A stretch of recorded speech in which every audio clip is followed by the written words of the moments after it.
4500 বছর আগে পিরামিড বানানো হয়েছে, এমনটা আমরা সবাই জানি। কিন্তু যদি বলি আমরা এতদিন ভুল জেনে এসেছি, যদি বলি পিরামিডের রহস্য 12,000 বছরের পুরনো, মরুভূমির বুকে যখন তাপপ্রবাহের ঢেউ ওঠে তখন দিগন্তের বালুকণার ওপারে গিজার 3টি বিশালাকৃতির পিরামিড মাথা উঁচু করে দাঁড়িয়ে থাকে, তখন আজকের মানুষও বুঝতে পারে এই স্থাপত্যের মধ্যে এমন এক গভীর রহস্য লুকিয়ে আছে যা আমাদের ইতিহাসের প্রতিটি অধ্যায়কে চ্যালেঞ্জ করে। গিজা মালভূমিতে দাঁড়িয়ে থাকা স্ফিংসের ক্ষয়প্রাপ্ত দেহের দিকে তাকালেই বোঝা যায় এ রহস্যের শুরু শুধু ফেরাউনের রাজত্ব থেকে নয়, বরং আরও বহু হাজার বছর আগে থেকে। কিছু বিজ্ঞানী তো দাবি করেন যে ক্ষয়ের চিহ্ন আজও স্ফিংসের গায়ে দেখা যায়, সেগুলো কেবল প্রবল বর্ষণেই হয়। আর সাহারা অঞ্চলে এমন বৃষ্টি শেষবার হয়েছিল 12,000 বছর আগে, শেষ বরফ যুগের শেষে। তাহলে কি পিরামিড ও স্ফিংসের গল্পটি খুফুর আমল থেকে নয়? এ কি আরও প্রাচীন সভ্যতার চিহ্ন? কারা ছিল তারা? কেনই বা তৈরি করেছিল এমন ভয়ঙ্কর নিখুঁত স্থাপত্য? কেনই বা পিরামিডের রহস্য এত বছরেও উন্মোচিত হচ্ছে না? কারা বাধা দিচ্ছে অনুসন্ধানে? পিরামিডের রহস্য উন্মোচিত হলে কারা ক্ষতিগ্রস্ত হবে? এই সব প্রশ্নের উত্তর আমরা পেয়ে যাব এই ভিডিওতে। আজ যে গিজা মরুভূমি বালিতে ঢাকা, একসময় একই অঞ্চল ছিল ঘন সবুজে মোড়া, নদীনালা, বিস্তীর্ণ ঘাসের মাঠ, আর ছিল বৃষ্টিপাতপূর্ণ এক অনন্য আবহাওয়া। ভূতত্ত্ববিদ রবার্ট শক স্ফিংসের গায়ের ক্ষত দেখে সামনে আনেন এক চাঞ্চল্যকর তথ্য। এই ক্ষয় আগুন, বালিঝড় বা বাতাসে হয়নি, এটি হয়েছিল জলক্ষয়, অর্থাৎ প্রবল বৃষ্টি দীর্ঘদিন ধরে পড়লে এমন ক্ষয় সৃষ্টি হয়। কিন্তু সমস্যা হলো মিশরে এমন বৃষ্টি হয়েছে শেষবার 12,000 বছর আগে। তাহলে কি স্ফিংস 4,500 বছর আগে মিশরীয়দের কাজ নয়? স্ফিংস কি আদতে আরও বহু পুরনো এক হারানো সভ্যতার রহস্যময় নির্মাণ? মিশরের প্রচলিত ইতিহাস বলে স্ফিংস তৈরি করেছিলেন ফারাও খেফ্রেন। সেখানে এই জলক্ষয় তত্ত্ব বলে স্ফিংস তার চেয়ে কমপক্ষে 7,000 থেকে 8,000 বছর আগে। অনেক গবেষকের মতে স্ফিংসের আসল মুখমণ্ডল ছিল অন্য কিছু, হয়তো কোনো দেবতা বা অন্য বৃহৎ প্রাণীর মুখ। পরবর্তীতে মিশরীয়রা সেটিকে নিজেদের মতো করে খোদাই করেছিলেন। তাই খেফ্রেনের যুগে স্ফিংস কেবল পুনর্নির্মাণ হয়েছিল, আসল নির্মাণ নয়। মিশরীয়রা তাদের জীবনের প্রায় সব কিছু লিখে রাখত, রাজা, রানী, যুদ্ধ, উৎসব, জন্ম, মৃত্যু, এমনকি বাজারে চাল ডাল কত দামে বেচাকেনা হয়েছে তা পর্যন্ত। কিন্তু অবাক কাণ্ড, গিজার গ্রেট পিরামিড নির্মাণের বিষয়ে একটি শব্দও নেই। এটি ইতিহাসের সবচেয়ে অদ্ভুত বিষয়গুলোর একটি। এত বিশাল নির্মাণ, এত শ্রমিক, এত প্রযুক্তি, এত অগ্রগতি, এত পরিকল্পনা, যেখানে সব কিছুর রেকর্ড থাকা উচিত ছিল, সেখানে নেই সবচেয়ে গুরুত্বপূর্ণ এই স্থাপত্যের কোনো প্রকৃত নথি।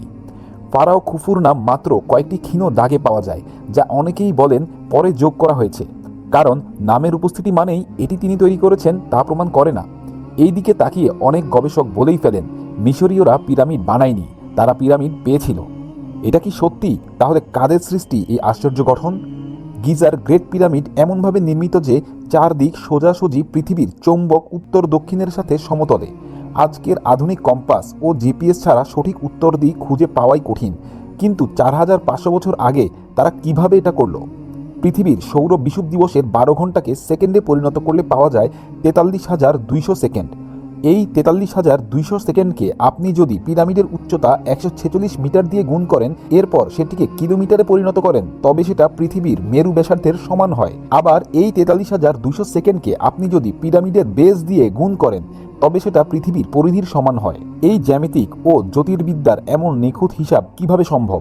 আজও বিজ্ঞানীরা হিসাব করে দেখেন পিরামিডের দিক নির্দেশনার ভুল মাত্র 0.06 ডিগ্রি। এমন নির্ভুলতা আজকের আধুনিক যন্ত্র দিয়েও কঠিন। তাহলে কি পিরামিড নির্মাতারা পৃথিবীর মাপ জানত? তারা কি সৌরগতির উন্নত ধারণা জানত? তারা কি জ্যামিতির এমন স্তরে পৌঁছেছিল যা আমরা হাজার বছর পর শিখেছি? এমন অস্বাভাবিক নিখুঁত নির্মাণ ইঙ্গিত করে এটি হয়তো কেবল কবর ছিল না, যেমনটা আজকের মিশরীয় ইতিহাস বলে। 1993 সাল বিজ্ঞানীরা প্রথম রোবোটিক ক্যামেরা পাঠান কুইন্স চেম্বারের সুড়ঙ্গে। 200 মিটার এগিয়েই রোবট থেমে যায়, কারণ সামনে ছিল দুটি পাথরের স্ল্যাব, সেখানে ছিল দুটি তামার হ্যান্ডেল, যা আগে কখনো দেখা যায়নি। রহস্য এখানেই শেষ নয়। 2002 সালে আরেকটি রোবট পাঠানো হয়, স্ল্যাবে ছিদ্র করা হয়। ক্যামেরা ঢুকতেই দেখা গেল আরেকটি সিল করা পাথরের দরজা এবং অজানা লাল রঙের চিহ্ন, যেগুলো আজও ডিকোড করা যায়নি।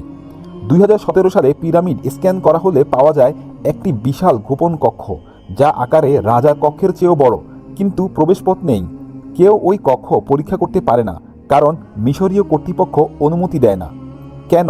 কি আছে ভেতরে? কোনো বস্তু বা প্রযুক্তি, কোনো নথি, কোনো শক্তির উৎস? এমন কি সম্ভাবনা আছে পিরামিডের ভিতরে লুকিয়ে আছে এমন প্রযুক্তি যা আমাদের বর্তমান জগৎকে বদলে দিতে পারে? এ প্রশ্নের উত্তর আজ পর্যন্ত পাওয়া যায়নি। কেন জানা যায়নি, আসুন সেটা নিয়ে কথা বলা যাক। মিশরের প্রায় সব আবিষ্কার, অনুমতি ও গবেষণা একজন মানুষের হাত দিয়ে নিয়ন্ত্রিত। তিনি হলেন ডক্টর জাহি হাওয়াস। তিনি দাবি করেন পিরামিড খুফুই বানিয়েছেন। কোনো বিকল্প তত্ত্ব গ্রহণযোগ্য নয় তার কাছে। তিনি অন্য গবেষকদের প্রবেশ করতেই দেন না। তিনি লুকোনো কক্ষ খুলতে অনুমতি দেন না। এমনকি ফাইল, নথি, ভিডিও সবকিছু সীমিত রাখা হয়। যখন রোবট দরজা খুঁজে পায়, সেই গবেষণা থামিয়ে দেওয়া হয়। যখন লুকোনো কক্ষের স্ক্যান রিপোর্ট সামনে আসে, সেটিও চেপে রাখা হয়। কেন? সমালোচকরা বলেন তিনি সত্যিকারের ইতিহাস লুকিয়ে রাখেন, কারণ সত্য প্রকাশ পেলে প্রচলিত ইতিহাস ভেঙে পড়বে। কিন্তু আরেক দল বলেন তিনি মিশরের ঐতিহ্য রক্ষায় কঠোর, যাতে কেউ পিরামিড ক্ষতিগ্রস্ত করতে না পারে। সত্য যাই হোক, একথায় স্পষ্ট, রহস্য ও গোপনীয়তার সবচেয়ে বড় অংশ শুরু হয় এই মানুষটিকে ঘিরেই। এবার আসি সবচেয়ে গুরুত্বপূর্ণ প্রশ্নে, পিরামিড কিভাবে তৈরি হলো? গিজার পিরামিড নির্মাণে মোট পাথর ব্যবহৃত হয়েছে 23 লক্ষেরও বেশি। ইতিহাস থেকে জানা যায় এই পিরামিড নির্মাণের সময় লেগেছিল 20 বছর। যদি 20 বছরে নির্মাণ ধরে নেওয়া হয়, বছরে 365 দিন, দিনে 24 ঘন্টা কোনো বিশ্রাম না নিয়ে প্রতি 4 মিনিটে একটি পাথর স্থাপন করলে এটা 20 বছরে নির্মাণ করা সম্ভব। একবার ভাবুন তো, এটা মানবিকভাবে কি সম্ভব? ক্রিস্টোফার ডান দেখিয়েছেন পাথরের ভেতরে উচ্চগতির ড্রিলের মতো কাটা, আধুনিক মেশিনিং নিখুঁততা, 80 টন গ্রানাইট পাথরের গভীর ছাট, লেজার লেভেলের মতো সরল রেখা। প্রাচীন তামার ছেনি বা কাঠের হাতুড়ি দিয়ে এটি করা অসম্ভব। তারা কি এমন কোনো যন্ত্র ব্যবহার করেছিল যা শক্ত পাথরকে সহজে কাটতে পারত? এমন কোনো শক্তির উৎস যা আজ হারিয়ে গেছে? ধাতুর এমন কোনো প্রযুক্তি যা এখন আর নেই? পিরামিড নির্মাণে ব্যবহৃত পাথরগুলো 800 থেকে 1000 মিটার দূর থেকে আনতে হয়েছিল। কিন্তু সেই যুগে কোনো চাকা ছিল না, বড় গাড়ি ছিল না, উপরে তোলার ক্রেন ছিল না। পাহাড় সমান পাথর টেনে তুলতে যে পরিমাণ র্যাম্প পথ দরকার তা কখনো পাওয়া যায়নি। এর মানে কি পাথর ভাসিয়ে নেওয়া হয়েছে? কোনো বিশেষ তরল ব্যবহার করা হয়েছে? চৌম্বক প্রযুক্তি ব্যবহার করা হয়েছে? নাকি কম্পন বা সাউন্ড ওয়েভের প্রযুক্তি ব্যবহার করা হয়েছে? ফের একই প্রশ্ন উঠে আসে, এত উন্নত প্রযুক্তি কোথা থেকে এলো? গ্রেট পিরামিড সোজা উত্তর দক্ষিণ রেখায় অবস্থান করে। এমনকি এর 8টি দিক কিছুটা ভিতরের দিকে বেন্ড করানো, যেটা শুধুমাত্র ইকুইনক্স দিবসে দেখা যায়। প্রশ্ন হলো, তারা কি সৌর বিষুবদিনের ছায়া পর্যবেক্ষণ করত? হয়তো করত, কিন্তু এত নিখুঁত রেখা কিভাবে সম্ভব? আজকের টেকনোলজি ছাড়া কার্যত অসম্ভব। অনেক গবেষণার পর বিজ্ঞানীরা বলেন প্রাচীন মিশরীদের পক্ষে 20 বছরে এটি তৈরি করা সম্ভব নয়। তাদের মতে এটি হয় আরও প্রাচীন সভ্যতার কাজ, অথবা মিশরীয়রা কোনো হারানো জ্ঞান পেয়েছিল, অথবা এমন প্রযুক্তি ছিল যা আমরা জানি না, অথবা এমন মানব গোষ্ঠী ছিল যারা পরে নিশ্চিহ্ন হয়ে গেছে। একদল আবার বলেন এমন নিখুঁত স্থাপত্য কেবল এলিয়েনরা বানাতে পারে। এলিয়েন থিওরি অনেকটাই অতিরঞ্জিত মনে হলেও মূল প্রশ্ন এখনও থেকে যায়, মানুষ কি সে যুগে এ কাজ করতে পারত? যে প্রশ্নের উত্তর হ্যাঁ বলা খুবই কঠিন। প্রচলিত মতে 2500 খ্রিস্টপূর্ব ফারাও খুফুর যুগে গ্রেট পিরামিড নির্মাণ করা হয়েছিল এবং গ্রেট পিরামিড ছিল ফারাও খুফুর কবর। তাহলে কেন নির্মাণ নথি নেই, শ্রমিক সংখ্যা বা সময়ের প্রমাণ নেই, কোনো মরদেহ নেই, কোনো রাজকীয় সম্পদ নেই, মৃত্যু আচার নেই, সমাধি লিপি নেই, হায়ারোগ্লিফ নেই, কোনো নকশা বা স্থাপত্য পরিকল্পনার দলিল নেই?